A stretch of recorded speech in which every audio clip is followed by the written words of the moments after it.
एक गांव में एक आदमी रहता था जो बहुत बूढ़ा हो चुका था, जिस वजह से उसे कम दिखाई देता था और बहुत कमजोर हो गया था। इसलिए अपनी बची कुची जिंदगी अपने बेटे के साथ बिता सके, इसलिए शहर में रह रहे उसके बेटे के घर रहने चला गया। बेटा एक शहर के छोटे मकान में रहता था। मकान तो उसका छोटा था, लेकिन उसके अंदर जो चीजें थी वह महंगी थी। उस मकान में बेटा, उसकी पत्नी और उनका एक 5 साल का बच्चा, यह छोटा सा परिवार साथ मिलकर रहता था। बूढ़े पिता के आने से उनके परिवार का एक सदस्य और बढ़ गया। यह पूरा परिवार रोज सुबह शाम डाइनिंग टेबल पर साथ में खाना खाया करता। बूढ़ा पिता अपनी कमजोरी के चलते हमेशा खाने की चीजें नीचे गिराता रहता और कई बार कांच के बर्तन भी टूट जाया करते थे।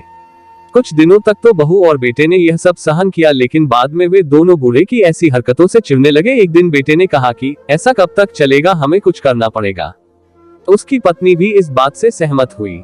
अगले दिन बेटा कहीं से एक पुराना मेज लेकर आया और घर के एक कोने में उसे लगा दिया और अपने पिताजी से कहा कि आप यहीं पर बैठकर खाना खा लिया कीजिएगा। उन्होंने एक लकड़ी का बर्तन भी बनवाया जिसमें वे अपने बूढ़े बाप को खाना देने लगे। अपने कांच के कीमती बर्तन बचाने के लिए अपने पूरे बाप को लकड़ी का बर्तन देने में उन्हें जरा भी शर्म नहीं आई। अब खाने का समय जब जब होता तो बूढ़ा बाप एक कोने में बैठकर खाता और बाकी का परिवार डाइनिंग टेबल पर खाना खाया करता। डाइनिंग टेबल पर बैठे बैठे दोनों पति पत्नी कभी कभी अपने बूढ़े बाप की तरफ देख लिया करते। बूढ़े बाप की आंखों में उन्हें आंसू भी नजर आते, मगर उन पर जैसे कोई असर ही नहीं होता। बूढ़े का पोता भी यह नजारा हमेशा देखता और वह अपने में ही खोया रहता। एक दिन जब पति पत्नी डाइनिंग टेबल पर बैठकर खाना खा रहे थे, तब उनका बच्चा जमीन पर बैठकर कुछ कर रहा था।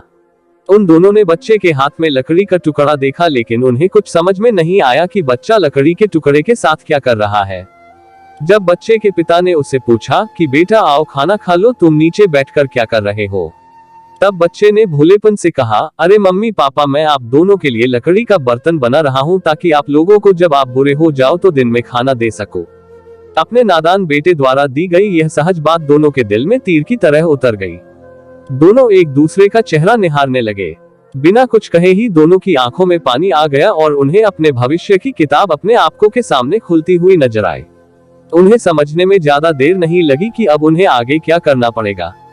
अगले दिन कमरे के कोने से वह पुराना मेज हट गया और अब बूढ़ा पिता और बाकी का परिवार साथ में मिलकर फिर से खाना खाने लगे।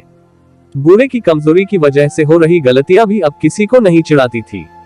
दोस्तों, यह कहानी हमें बताती है हर वह पत्ता जो आज हरा है वह कल सूखेगा और डाली से नीचे भी गिरेगा। इसलिए हमें अपने बड़े बूढ़ों का हमेशा ख्याल रखना चाहिए और हमें हमारे माता पिता और बुजुर्गों के साथ वैसा ही व्यवहार करना चाहिए जैसा हम चाहते हैं कि हमारे बूढ़े होने के बाद हमारे बच्चे हमारे साथ करें।